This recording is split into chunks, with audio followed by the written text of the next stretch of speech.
Bismillahirrahmanirrahim. Assalamualaikum warahmatullahi wabarakatuh. Alhamdulillah, alhamdulillahirrahman.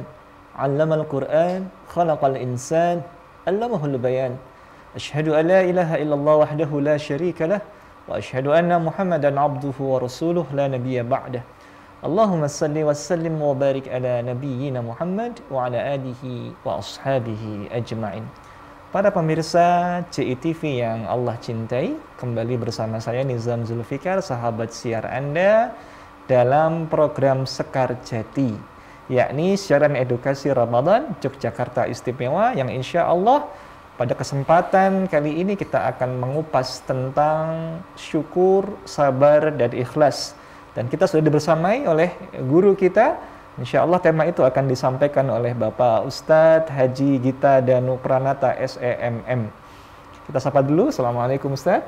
Waalaikumsalam warahmatullahi wabarakatuh, Mas Nizar. Alhamdulillah, kabar pripun Pak? Alhamdulillah, kabar baik, sehat selalu atas doa kita semuanya. Amin. Nggih Ustadz, terutama di masa pandemi ini, yang banyak orang itu mengeluhkan kondisi ekonomi semakin sulit, nggak bisa piknik, nggak bisa ketemu orang, nggak bisa kita mudik bahkan, gitu. Nah, bagaimana cara kita untuk menumbuhkan rasa syukur, sabar, ikhlas, terutama di masa-masa ini, Ustaz? Assalamualaikum warahmatullahi wabarakatuh, Mas Nizar, pemirsa semuanya. Alhamdulillah, puji dan syukur kepada Allah, kita diberi kesempatan, dikabulkan doa kita. Ketika tahun yang lalu di akhir Ramadan kita selalu berdoa, ya Allah, aku mohon kepada Engkau, semoga nanti aku bisa dipertemukan kembali dengan bulan Ramadan yang akan datang. Dan alhamdulillah tahun ini kita harus bersyukur karena dipertemukan bulan Ramadan 1442 Hijriah. Dan kita harus bersyukur karena jelas dalam Al-Quran disebutkan ta'idu ni'matallahi la tuhsyuha. Apabila kita itu menghitung nikmat yang diberikan Allah kepada kita, jelas tidak mungkin bisa, apapun kondisinya. Itu adalah fondasi dari kebersyukuran kita kepada Allah Subhanahu wa taala. Sehingga apa? Kalau memang kita tetap bersyukur dalam kondisi apapun juga, di masa pandemi, di masa ekonomi yang sulit, juga seperti yang dijanjikan oleh Allah, apabila kita bersyukur akan ditambah terus nikmat dari Allah Subhanahu wa taala. La in syakartum la azidannakum wa la in kafartum inna adzabi lasyadid. Jadi itu Ustaz Nizar, satu kebersyukuran kita karena nikmat Allah tidak terbatas yang diberikan kepada kita. Yang kedua, kalau kita bersyukur nanti akan ditambah nikmatnya.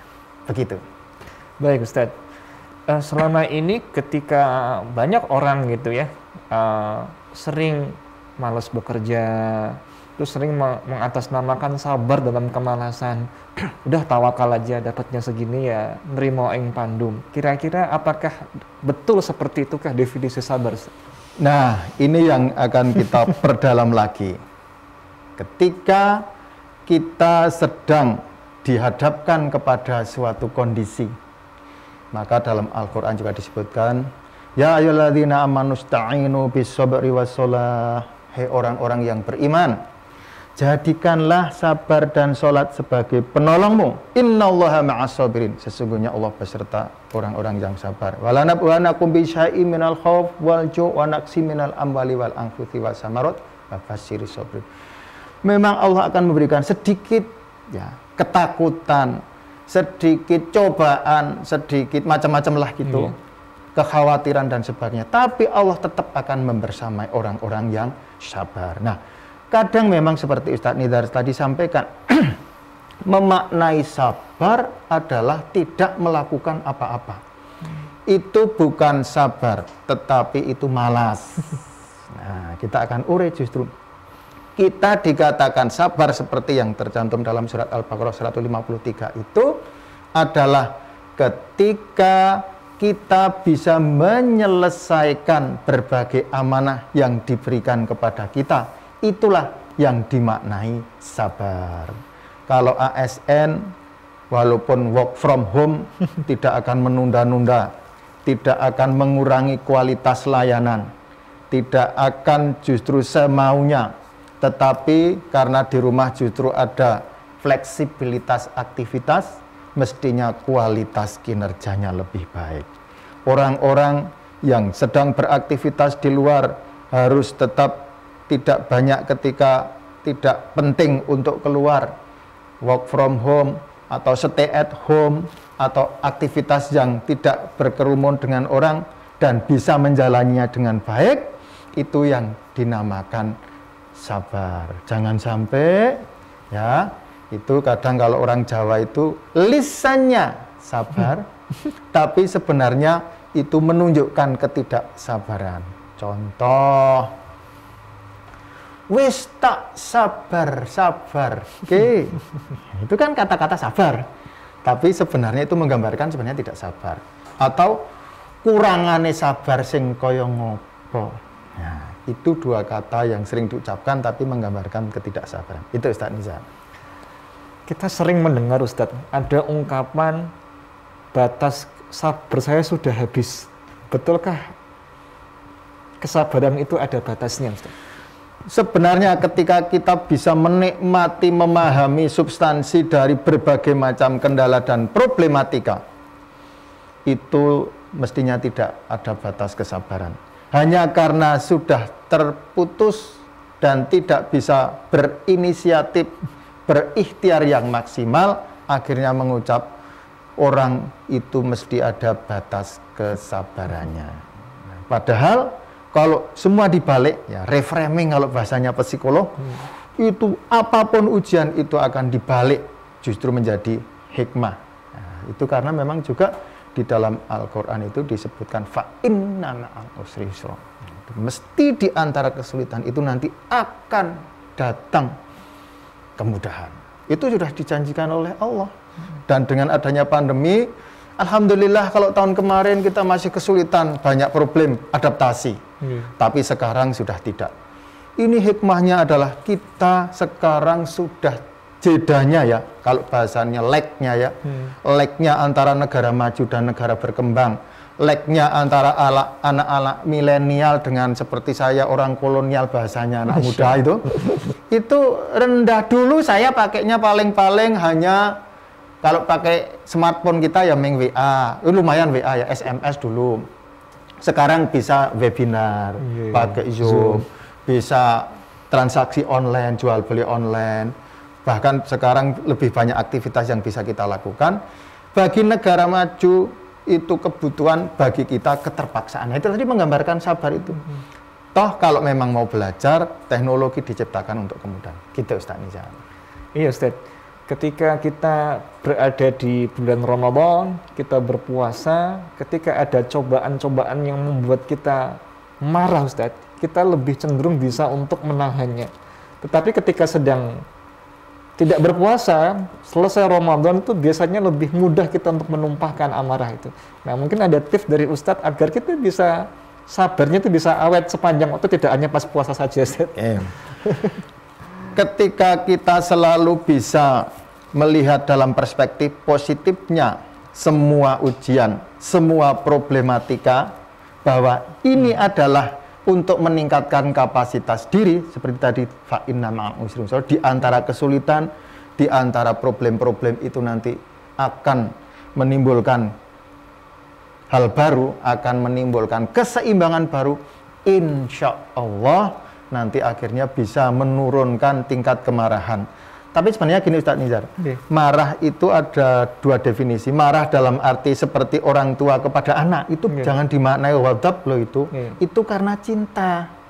Ya, atasannya Mas Nizar kadangkala marah, ini kok gini-gini, dilihat dia itu marah mencari-cari kesalahan atau dalam rangka kecintaannya. Nah, ini juga memaknai ghadab, ini sudah sampai di sana adalah kalau di reframing seandainya saya dimarahi itu karena cintanya beliau kepada saya, atau seandainya saya marah itu bukan marah karena benci, tapi marah karena cinta biar demi kebaikannya, seperti ketika kita marah kepada anak-anak itu tidak menunjukkan kemarahan itu karena kebenciannya, itu bukan kategori yang namanya tidak bisa menahan marah, itu beda ya, itu beda juga. Ini Ustadz, banyak orang yang mudah bersyukur ketika diberi nikmat, maka dia ucapkan alhamdulillah, wajar. Tapi bagaimana kemudian Ustadz ketika kita bisa bersyukur di waktu kita sempit? Karena kan orang puasa ya, orang supaya menjadi orang yang bertakwa. Orang bertakwa cirinya kan apa namanya? Mereka yang mampu bersyukur baik di waktu lapang maupun di waktu sempit. Ya, itu kan ciri keberhasilan. La'allakum tattaqun, itu kan wasarangu ila magfirati min rabbikum wa janatin arduha samawati wal ard uiddat lil muttaqin alladzina yunfiquna fisyarra'i wal dharra wal kadhiminal ghaidha wal afina 'anil nas. Itu ayat sawalan. Nah, itu ketika kita sedang menghadapi problematika, segera mencari hikmah positif apa yang mungkin nanti akan kami dapatkan. Semakin cepat, insya Allah tingkat kemarahan akan semakin turun. Syukur nanti akan dibalik. Oh, ternyata dibalik problematika itu akan muncul banyak sekali kemudahan-kemudahan yang kami dapatkan. Seandainya kemarin tidak semacam ini, mungkin malah saya tidak bisa semacam ini. Nah, itu memang tergantung pada orangnya. Tadi, ketika memang orang itu akan selalu belajar dari kehidupan, belajar dari realitas, insya Allah akan lebih mudah menemukan keseimbangan baru dibanding dengan orang yang malas itu tadi ya. Sabar, dimaknai sabar padahal itu malas. Begitu menghadapi problem berhenti. Nah, ketika berhenti memang langsung mandek. Simpelnya, sama-sama pedagang sayur. Yang pedagang sayur dekat rumah saya itu, saya kira itu lompatan luar biasa.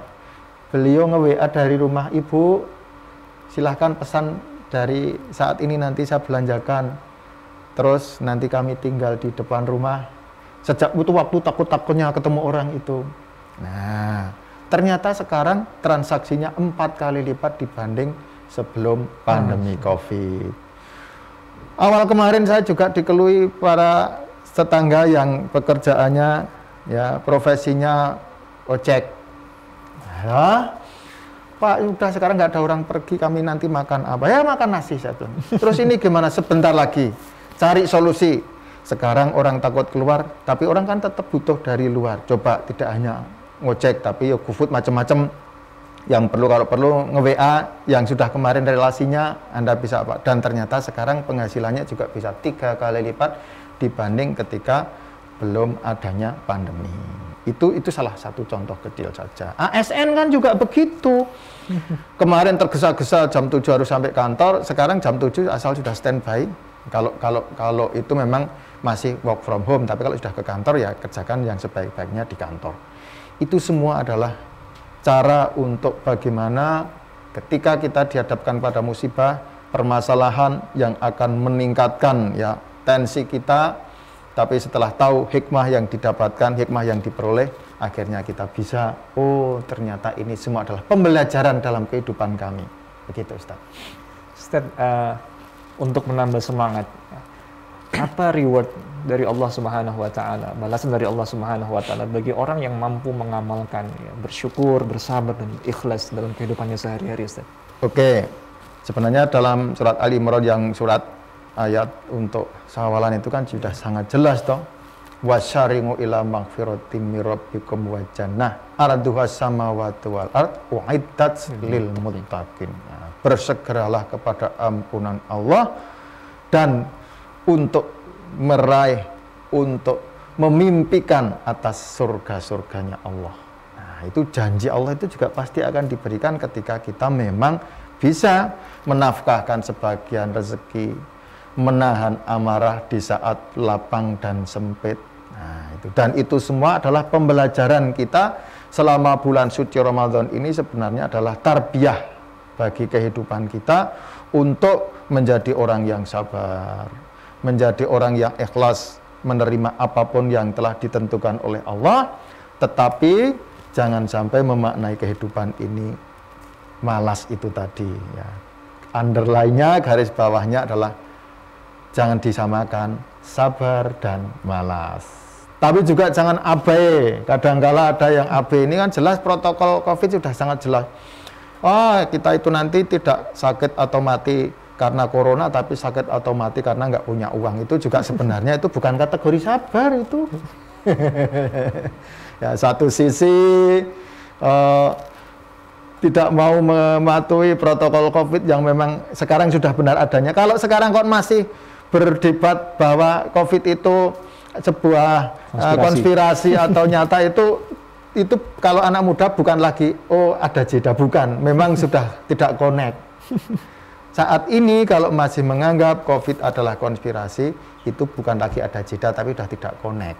Nah, begitu. Iya Ustaz, berkenaan dengan ikhlas. Kadang kita itu beramal soleh itu karena mengharapkan pahala dari Allah Subhanahu wa Ta'ala. Pertanyaannya adalah, salahkah kemudian kita ketika beribadah itu semata-mata berharap karena pahalanya banyak, Ustaz? Oke, memang niatan kita beribadah seperti yang disampaikan dalam Al-Quran, umiru ila liya'budullaha mukhlisina lahuddin. Semua aktivitas hanya semata-mata karena Allah. Tapi dalam implementasinya tetap ketika kita melakukan sesuatu, kemudian yang kita layani, yang kita lakukan itu bisa bermakna bagi orang lain, itu juga dalam upaya ikhlas karena Allah. Dan makna ikhlas jangan sampai diartikan juga terus tidak ada apa-apanya, begitu ya. Saya sering tanda petik memberi motivasi kalau tadi kata marah, tapi kalau pimpinan itu definisi marah itu karena cinta itu tadi ya. Itu kadang-kala bilang, lah ini karena anunya sedikit, ya ikhlas saya segini. Nah, ikhlas itu ketika kita melakukan sesuatu dengan sungguh-sungguh dari potensi yang ada. Kalau di ilmu psikologi itu transformasionalnya tinggi, tidak transaksional. Transaksional itu dalam perspektif saya itu berkorban berapa kalau dirupiahkan. Nah, itu atau nanti saya tahu nanti saya mau dapat apa, ya keikhlasan saya sebesar penilaian saya dari pengorbanan itu namanya transaksional. Tapi kalau saya melakukan sesuatu dengan sungguh-sungguh dari apa yang bisa kami lakukan, itulah wujud dari keikhlasan kita. Itu. Ustaz, kadang ada seseorang yang berdoa sepanjang waktu tidak kunjung dikabulkan, Ustaz. Bagaimana kemudian agar orang tersebut menjaga semangat spiritualnya untuk terus berusaha sampai kemudian Allah Subhanahu wa Ta'ala mengabulkan doa hambanya. Kadang ada beberapa orang yang karena doanya belum dikabulkan oleh Allah justru suudzon kepada Allah, justru kok sampai sekarang Allah tidak mengabulkan doa saya. Ini bagaimana menyikapi orang tersebut agar bisa lebih bersabar lagi, lebih yakin bahwa Allah itu Maha mengabulkan doa. Karena kita yakin bahwa Allah Maha Pengasih, Maha Penyayang, Maha segalanya, kita juga harus berhusnudzon bahwa apa yang dipilihkan Allah yang terbaik buat kita. Kadang dalam perspektif kita itu hal yang kita mohon itu baik, padahal dalam perspektif Allah adalah belum pasti. Dan sehingga nanti kadang taunya setelah berjalan panjang baru, oh kemarin itu ternyata hikmahnya ketika saya tidak dikabulkan diberi Allah lebih baik daripada apa yang saya gambarkan. Itu. Kadang spontanitas juga kecewa, saya juga sering kadang-kala begitu, tapi selalu nanti kita balik, mesti Allah akan memilihkan yang terbaik kalau kita memang mintanya yang terbaik. Gitu. Baik Ustaz, luar biasa ya pada pemirsa yang dicintai Allah Subhanahu wa Ta'ala terkait dengan sabar, syukur, dan ikhlas. Ternyata masih banyak sekali hal-hal yang perlu kita amalkan. Ustaz, pertanyaan berikutnya, bagaimana kemudian menumbuhkan rasa sabar, ikhlas, dan syukur itu dalam kondisi-kondisi yang kurang menguntungkan untuk kita gitu Ustaz. Jadi kondisi-kondisi yang sempit yang membuat kita seakan-akan kata-kata itu mudah diucapkan tetapi sulit untuk diamalkan. Oke, memang dalam aktivitas formal kadangkala kita juga bahasanya itu, wah ini kayaknya ada sesuatu yang tidak beres ya, gitu. Ada sesuatu yang tidak beres, ada sesuatu yang tidak diperlakukan secara adil sehingga keikhlasan saya akan berkurang. Bahasanya ada anak emas, ada anak Sudah sungguh-sungguh tapi kok selalu yang dipilih sana. Nah, kita harus balik bahwa kami memang sudah seharusnya melakukan sesuatu itu dengan yang sungguh-sungguh. Harus ikhlas. Karena seandainya mungkin di dunia ini saya belum bisa diperlakukan yang adil, yang terbaik, tapi yakin Allah akan memberikan imbalan dan belum pasti imbalannya itu selaras sejalur dengan apa yang sedang kita lakukan. Bisa jadi tidak langsung itu. Nah, begitu.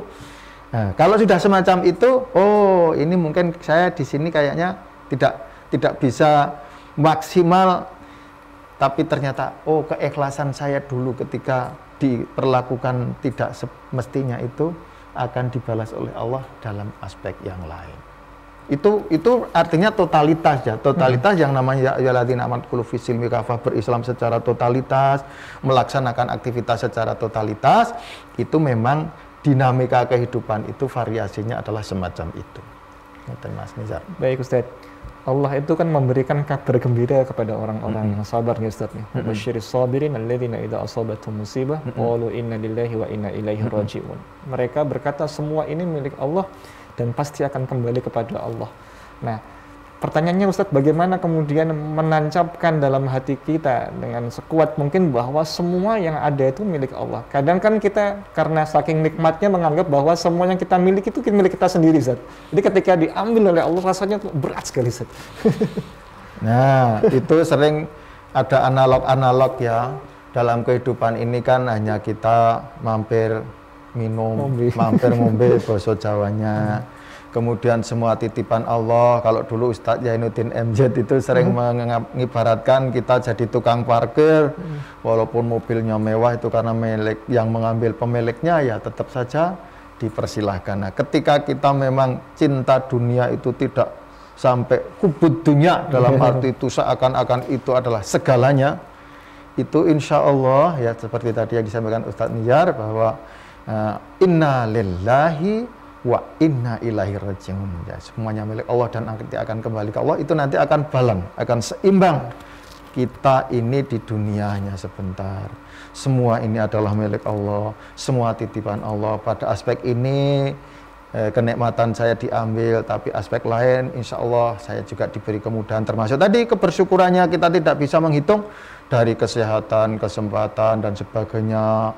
Kita tahu pada masa pandemi semacam ini, kemarin masih bercengkerama, saya punya teman yang di Jawa Tengah itu saya tidak pernah membayangkan fisiknya itu atletis lah begitu ya. Tapi tiba-tiba mendengar kabar harus dipanggil Allah. Nah itu nanti akhirnya bisa menumbuhkan, oh ini ya tentang kehidupan, begitu. Oke Ustadz, terakhir mungkin Ustadz, apa kesan-pesan Ustadz untuk program baru kami ini Ustadz? Kami menyambut baik dengan berbagai aktivitas untuk memberikan pencerahan, terutama yang dilaksanakan oleh Pemda Provinsi Daerah Istimewa Yogyakarta yang dikomandani oleh Ustadz Yar dan teman-teman dari Biro Bina Mental. Semoga semua aktivitas ini upaya-upaya kita untuk memberikan layanan kepada siapapun yang memerlukan dan upaya-upaya kita untuk mendekatkan diri kepada Allah Subhanahu wa taala, dan kita berharap terus dilaksanakan, terus disempurnakan. Dan insya Allah ini juga bagian dari upaya-upaya kita untuk bersyukur kepada Allah, bersabar dalam kondisi pandemi, tetap beraktivitas dan ikhlas apa yang kita lakukan hanya semata-mata kepada Allah SWT. Alhamdulillah. Closing statement Ustadz untuk para pemirsa JTV agar tetap bersemangat, tetap mengamalkan syukur, sabar dan ikhlas di masa pandemi di Ramadan tahun ini. Mudah-mudahan Ramadan ini Ramadan yang terakhir di masa pandemi Covid, kita tahun depan sudah normal kembali. Para pemirsa JTV rahimakumullah, di saat Ramadan masa pandemi kita bersyukur karena sudah bisa melaksanakan aktivitas-aktivitas Ramadan, tidak seperti tahun kemarin yang kita masih pada posisi takut-takutnya. Ketika sudah ada protokol yang diberikan oleh ahlinya, silahkan makmurkan Ramadan, tapi karena masih pandemi tetap protokol kesehatan, jaga jarak, pakai masker, kalau ke masjid bawa sajadah sendiri, wudhu dari rumah. Itu semua adalah bagian dari wujud kesabaran kita menghadapinya. Termasuk juga nanti setelah Lebaran infonya kita belum juga bisa leluasa ya, entah itu ke tempat wisata ataupun bersilaturahim ke sanak saudara, itu juga bagian dari wujud kesabaran. Dan semua yang diberikan oleh Allah itu kita terima dengan senang dan kita terima dengan nyaman, itulah wujud keikhlasan kita menerima apapun juga. Itu yang dapat kami sampaikan. Assalamualaikum warahmatullahi wabarakatuh. Waalaikumsalam warahmatullahi wabarakatuh. Baik pemirsa GTV yang dicintai oleh Allah Subhanahu wa taala. Demikian tadi paparan dari Al-Ustadz Haji Gita Danu Pranata SEMM, yang beliau merupakan pimpinan wilayah Muhammadiyah DIY, merupakan ketuanya. Yang alhamdulillah pada kesempatan kali ini sudah berkenan hadir kepada kita untuk menjelaskan ya materi tentang sabar, syukur dan ikhlas. Semoga kita bisa mengamalkannya. Sampai berjumpa kembali di pertemuan yang lain. Sahabat siar Anda Nizam Zulfikar pamit undur diri. Wabillahi taufik wal hidayah. Wassalamualaikum warahmatullahi wabarakatuh. Alhamdulillah. Gimana Ustaz, habis ini ada acara apa lagi? Ngajar. Ngajar. Tadi cuma break ngajar, rapat ngajar.